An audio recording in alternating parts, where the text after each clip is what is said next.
తాకట్లో ఉన్న మీ బంగారాన్ని విడిపించి ఆ రోజు ఆన్లైన్ రేటుకి కొంటాం. Sharma gold company.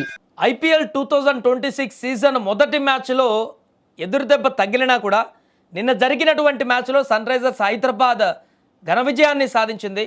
రెండో మ్యాచ్లో అద్భుతంగా పుంజుకుంది. కోల్కతాలోని ఈడెన్ గార్డెన్స్లో జరిగినటువంటి ఉత్కంఠభరిత పోరులో కోల్కతా నైట్ రైడర్స్ పైన 65 పరుగుల భారీ తేడాతో ఘన విజయం సాధించింది సన్ రైజర్స్ హైదరాబాద్.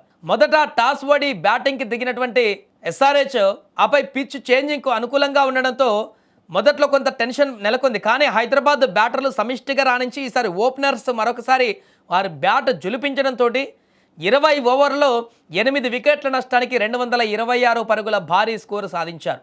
అయినా ఎక్కడో ఒక చిన్న అనుమానం, కేకేఆర్లో భీకరమైనటువంటి బ్యాట్స్మెన్లు ఉన్నారు, భారీ హిట్టర్లు ఉన్నారు. గత మ్యాచ్లో 220 పరుగులు చేసినటువంటి ఆ ఫామ్లో కూడా కేకేఆర్ ఉంది. కాబట్టి ఇప్పటికే బౌలింగ్ దళంలో కొంత మొదటి మ్యాచ్లో ఫెయిల్ ప్రదర్శన చేసి బౌలింగ్ విభాగంలో వీక్గా కనిపించినటువంటి ఎస్ఆర్హెచ్ 227 పరుగుల లక్ష్యాన్ని కాపాడుకుంటుందా లేదా అనేటువంటి ఒక సందేహాలు.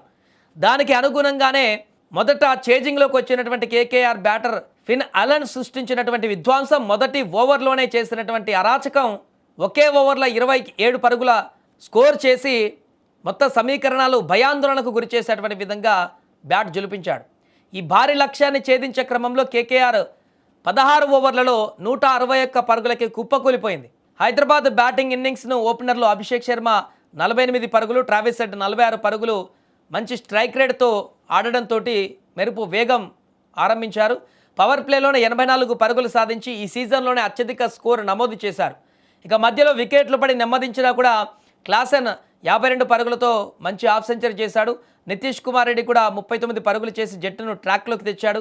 కేకేఆర్ బౌలర్లలో ముజరబాని 4 వికెట్లతో రాణించిన హైదరాబాద్ బ్యాటర్ల జోరును అడ్డుకోలేకపోయారు. ముఖ్యంగా చివరి ఓవర్లలో క్లాసెన్ బ్యాటింగ్ మ్యాచ్ను మలుపు తిప్పిందని చెప్పొచ్చు. ఇక లక్ష్య ఛేదనలో కేకేఆర్ ఓపెనర్ ఫిన్ అలెన్ 28 పరుగులు, మొదటి ఓవర్లోనే 24 పరుగులు పెండుకొని భీకరంగా ఇన్నింగ్స్ స్టార్ట్ చేశారు. ఆ కొట్టుడు చూసి 226 పరుగులు కూడా కాపాడుకోవడం కష్టమే అనిపించింది.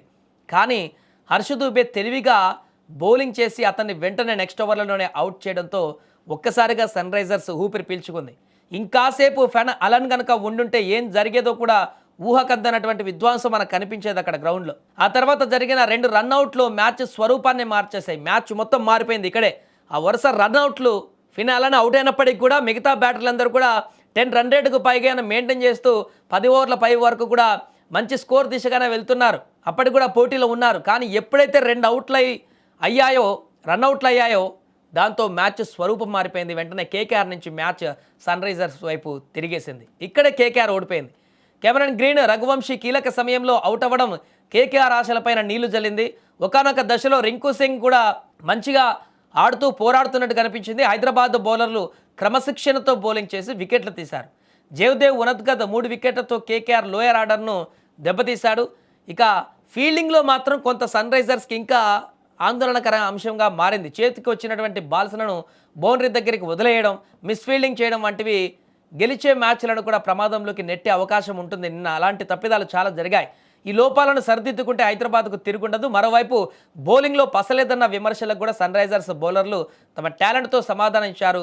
ఈడెన్ గార్డెన్స్ లాంటి బ్యాటింగ్ పిచ్ పైన కేకేఆర్ లాంటి పటిష్టమైన టీంను 161 పరుగులకే కట్టడి చేయడం విశేషం.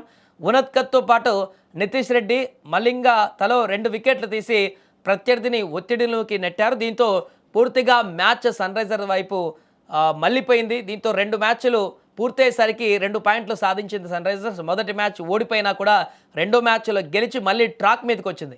కేకేఆర్ మాత్రం వరుసగా 2 మ్యాచ్ల్లో ఓడిపోయి ఇప్పుడు డీలా పడినటువంటి పరిస్థితి ఏర్పడింది.